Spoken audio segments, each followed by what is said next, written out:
Olá pessoal, estamos aí aqui com mais uma transmissão das nossas aulas, remotas, e dando sequência às nossas aulas.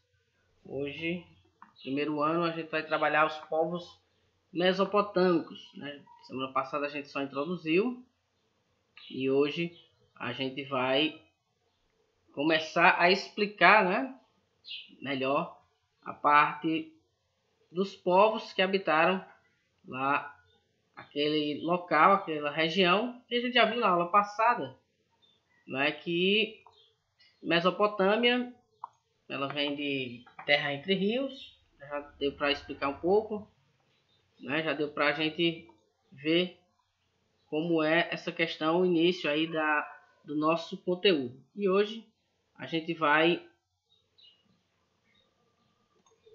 começar aqui a explicar os povos que habitaram lá essa região conhecida como Mesopotâmia. Bem, os povos que habitaram essa região, os mais conhecidos, os que a gente sempre trabalha, são os sumérios, os acádios, os babilônicos e os assírios. Então, os primeiros povos que chegaram a tomar e habitar essa região que a gente conhece como Mesopotâmia, eles começaram por volta de 1200 a 6000 anos antes de Cristo.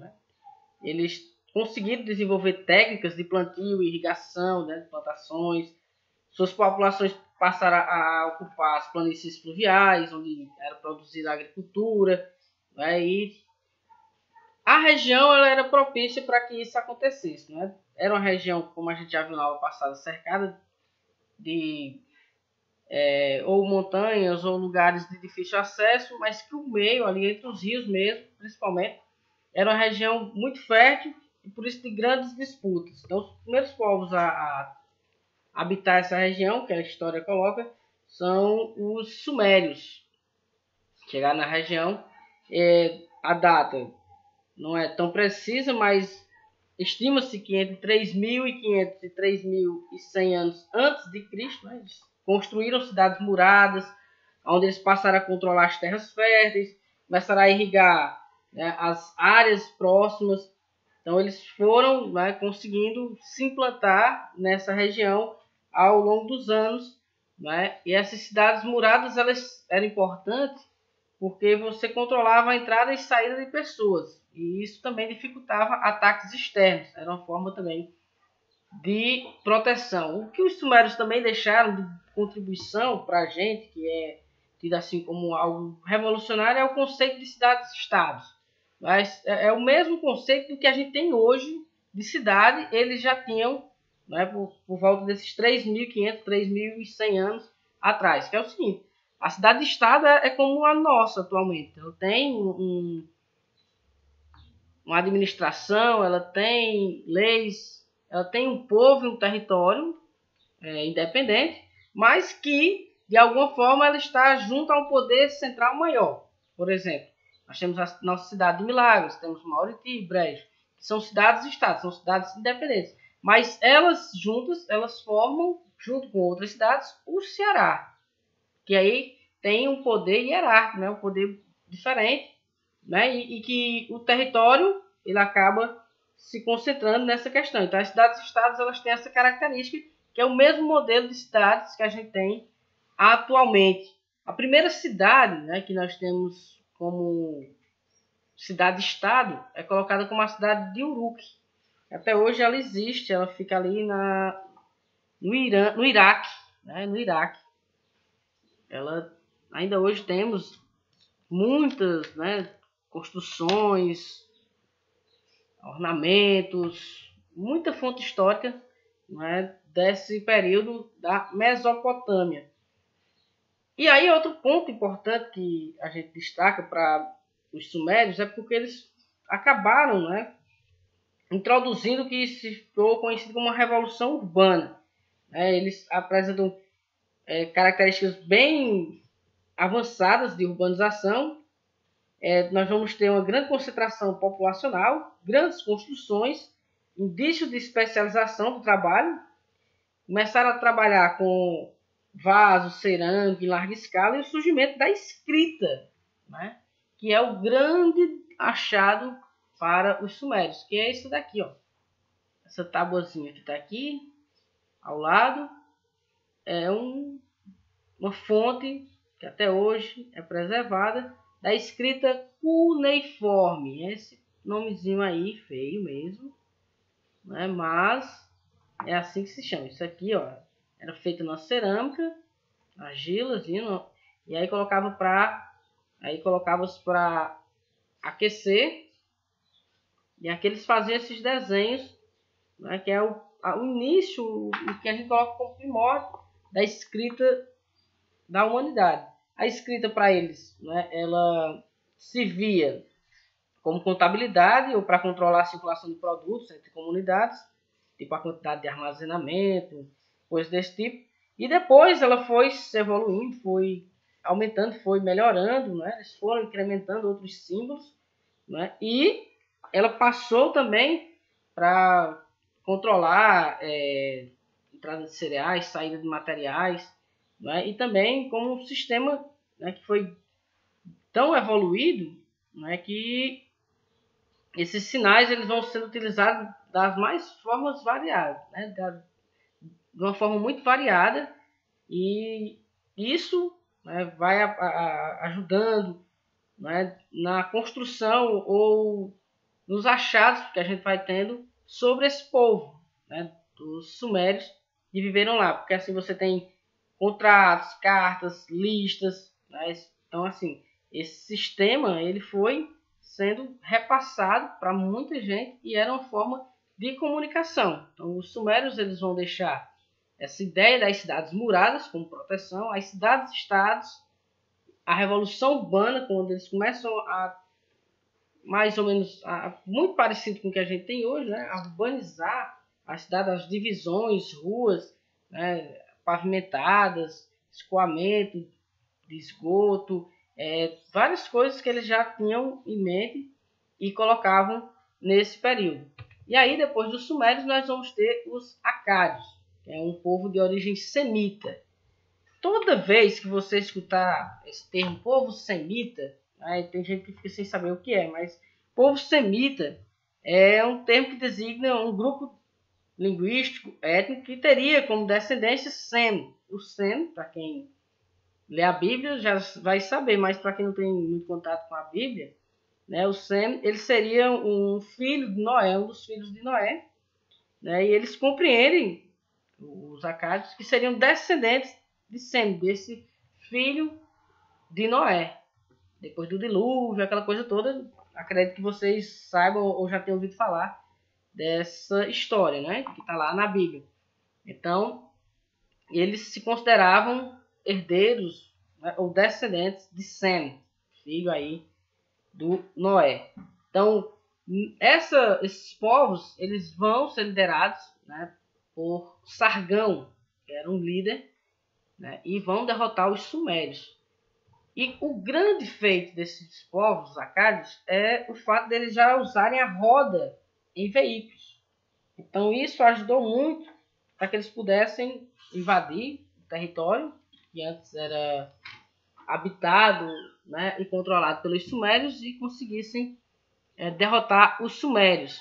Eles também já produziam cerveja e estudos astronômicos dos astros, né, as estrelas, aquela coisa toda. Eles desenvolveram, a partir desses estudos astronômicos, um calendário lunar. Então, eles tinham um calendário com 12 meses, dividido em semanas de 7 dias. Né? E também instituíram o ensino da matemática e da escrita.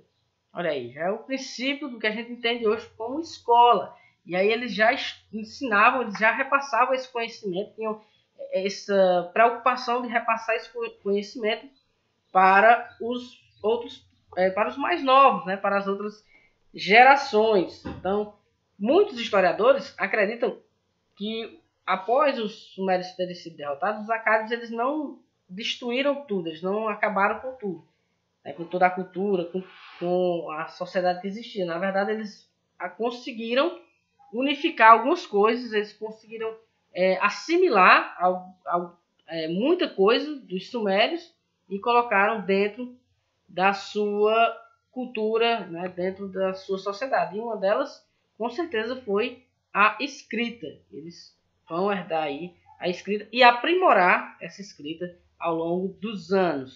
Depois dos Acádios, nós vamos ter o primeiro Império Babilônico, né? E aí os povos, né, um povo chamado os Amoritas, povo de origem do deserto da Síria, né, que vai vir para essa região, derrotar lá o pessoal, os Acádios, que já moravam lá, e vão tomar essa região e fundar, né, o Império Babilônico. A Babilônia era a sede desse império.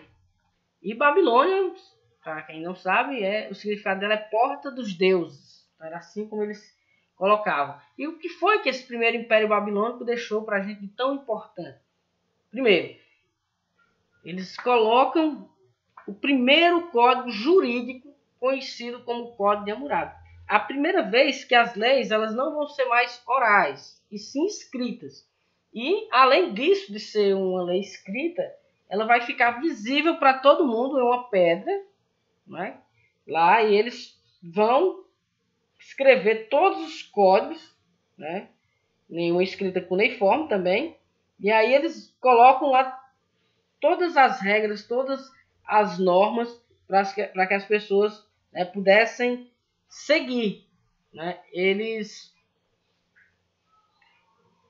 colocam aqui não só um código civil, né, um código de convivência, mas até mesmo dentro desses códigos tem a forma, né, deles conviverem em família, eles estabeleciam o preço de juros, forma de julgamento, né, as instituições, a hierarquização da sociedade. Então está tudo já determinado nessas leis, né? Eles também vão desenvolver um calendário lunar, eles vão tentar estabelecer preços e juros a partir do código e estabelecia o formato de julgamento, né? Dos julgamentos, e tem até a célebre frase, né? Olho por olho, dente por dente, que é uma das características desse código de Hammurabi. Mas, claro, é um código que ele não primava, ele não deixava claro a igualdade, muito longe disso, né? Era uma desigualdade social, refletia, né, a hierarquia existente entre os próprios deuses, quer dizer, entre os próprios povos. Então, tinha alguns que tinham mais obrigações e outros mais privilégios. Alguns pagavam mais impostos, outros menos. E até a forma de julgamento dos crimes, dependendo de qual classe você pertencesse, poderia ter uma pena maior do que para outros. Depois do Império Babilônico, vai ser expulso pelos assírios, né? Os assírios eles têm como grande característica o fato de serem grandes guerreiros, né? E aí eles possuíam um poderoso exército e viviam da guerra, viviam em função da guerra, né? Eles eram formados por exemplo, o exército deles, arqueiros, lanceiros, carros de combate e cavalaria. Os carros de combate na época eram assim, tração animal, que para a época era um grande feito. Sem falar também nas armaduras, nas armas que eles usavam, tanto de defesa quanto de ataque. Então isso fazia com que eles se tornassem praticamente imbatíveis. E aí, quando eles começaram a conquistar mais territórios, mais eles foram gostando da coisa e mais eles foram acrescentando e expandindo o seu território. Então eles vão começar várias campanhas para expandir seu território, e essas campanhas elas vão ter por principal característica os massacres, né? Massacres dos povos a qual eles conquistavam e destruição das cidades. Eles saíam arrasando tudo.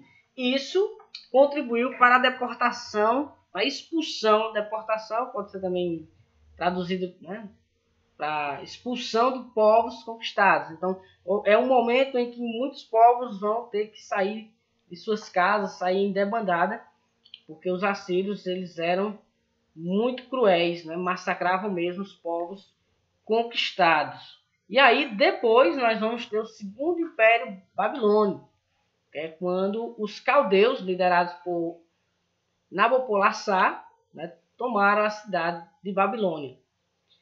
Nabopolassar ele vai, né, conquistado novamente esse território, mas ele não vai ser o mais conhecido, o imperador, né, dessa nova Babilônia. E sim seu filho, o Nabucodonosor. Acredito que vocês já devem ter ouvido essa palavra, principalmente na Bíblia, né? Tem algumas referências a ele. Ele foi quem expandiu o território babilônico. Ele quem vai construir os zigurates. Os zigurates são grandes templos, como aqui está na imagem aqui, templos religiosos. E o mais imponente, né, que é o zigurate de Marduk, também conhecido como Torre de Babel, está lá na Bíblia. Ele tinha, né, dito que ia construir uma torre para chegar aos céus e conversar lá com Deus. História bem interessante. E aí ele não teria conseguido, e isso seria um dos fatores também apontados para a queda do Império. Ele foi gasto muito, né? Muitas pessoas voltadas para essa construção e esqueceram das outras partes. Também nós vamos ter os jardins suspensos, que são esses aqui, ó, ao lado da imagem, mais abaixo, que eram grandes construções. Dizem, né, há relatos de que quando você vinha de longe, você era como se no meio do deserto, assim, tivesse um jardim suspenso, as árvores estivessem suspensas do solo. Então, isso fascinava demais as pessoas da época. E aí, os babilônicos, eles foram derrotados por Ciro, o imperador persa. Logo, bem depois que Nabucodonosor morreu, né, seus sucessores não conseguiram manter o controle, né, dos povos, não conseguiram manter o controle do território, e aí Ciro, o imperador persa, vem e acaba derrotando os babilônicos. Bem, e como era essa sociedade mesopotâmica? Era uma sociedade piramidal, que a gente chama, né? Quer dizer, hierarquizada, como nós temos aqui nessa pirâmide, onde vamos ter os mais importantes, né? Aqueles que vão deter o poder, e os menos importantes, aqueles que trabalham mais para sustentar quem está acima. E aí nós vamos ter o maior de todos, que é o rei, né? Que tem essa relação religiosa, né? Ele vai estar acima de todos, né? Inquestionável, e sua relação é principalmente com isso, que ele é tanto o comandante militar, né? E também ele é um representante divino, né, dentro da sociedade. E aí, para reforçar esse poder divino, vai estar os sacerdotes, que vão ficar por conta, né, de monopolizar os cultos, né, as divindades, canais de comunicação. Era sempre os sacerdotes com os deuses, né? Ninguém poderia conversar diretamente com os deuses, só os sacerdotes, e eles eram quem traduzia as vontades, os desejos dos deuses, que era repassado para a sociedade. Abaixo dos sacerdotes nós vamos estar os escribas, que são aqueles que vão ficar, né, com a função, né, de administrar. Eles também eram professores, eles também podiam exercer a função de adivinhos, astrólogos, né? A arte escrita era para poucos, então eles vão concentrar num grupo pequeno, né? E, veja, o rei mandava na administração e também estava à frente da religião. Os sacerdotes dão esse apoio religioso. Os escribas escrevem, né, anotam tudo que está ali. E para dar base a todos esses que estão no primeiro escalão, vem os militares, que vão usar a força, né, para que o sistema, a hierarquia fosse continuada, né, não houvesse quebra nessas hierarquias. Por baixo, aí nós vamos ter os povos mais comuns, que são os comerciantes, artesãos e camponeses, né? E por último, os escravos. Os escravos, eles eram a última faixa ali da sociedade, sempre colocados como os últimos, né? Não eram tantos, como a gente pode ver aí na pirâmide. A maior parte eram camponeses, pessoal que vivia aí na roça, né? E que sustentavam com seus impostos todas as outras classes, juntamente, né, com os escravos, que trabalhavam principalmente nos setores mais penosos, nos setores mais braçais, né? Usasse mais força, né, os escravos eles eram usados, e principalmente nas obras públicas, né, nos canais, nas construções que o imperador assim o colocasse. Outro ponto que a gente destaca é a economia mesopotâmica, né? A economia voltada para a agricultura, a pecuária e o comércio de longa distância. Então eles comercializavam com territórios, com povos muito distantes. E isso ajudou muito também na sociedade e na cultura dos povos mesopotâmicos. E um ponto importante para a gente entender é a religião mesopotâmica, que é uma religião politeísta, quer dizer, vários deuses, eles acreditavam em vários deuses. Os deuses eram temperamentais, olha aí, e também tinham conflitos entre si. Então, os deuses eles tinham um pouco de características humanas, eles eram capazes de amar, eles eram capazes de odiar, eles eram capazes de ter raiva, e eles eram capazes também de se solidarizar, e tinham inveja entre si, eles brigavam entre si, e isso causava também reflexos nas pessoas, na sociedade. Então, podia ser um tempo ruim ou uma seca muito grande. Isso poderia ser visto pelos mesopotâmicos como um castigo dos deuses, né? Um tempo de colheitas, de fartura, de inverno bom, poderia ser uma bênção dos deuses por algo que eles tinham feito. Então, tudo eles viam nessa visão, né, meio que maniqueísta, entre bem e o mal, o bom e o ruim, né? E isso acontecia perante o que eles teriam feito, e aí, pelo que eles fizeram, os deuses os recompensavam ou os castigavam, tá certo? E aí, por último, a gente vai ter aqui a nossa atividade. Eu estou colocando aqui no vídeo, mas também vou colocar lá no Google Class, né? O Google Sala de Aula, essas 3 questões, ó, não é a segunda, é a primeira, terceira e quarta, não é para resolver a segunda. Eu espero que vocês tenham entendido. Se não entenderem, aí podem vir no WhatsApp, né, tirar suas dúvidas. Estou à disposição, né, de vocês aí, qualquer coisa, né? Então, valeu, muito obrigado, espero que tenham gostado. E aí, até a próxima. Não esquece de resolver a atividade e mandar no prazo, para que a gente possa fazer as coisas com tempo, né? Então, valeu. Até a próxima, se Deus quiser.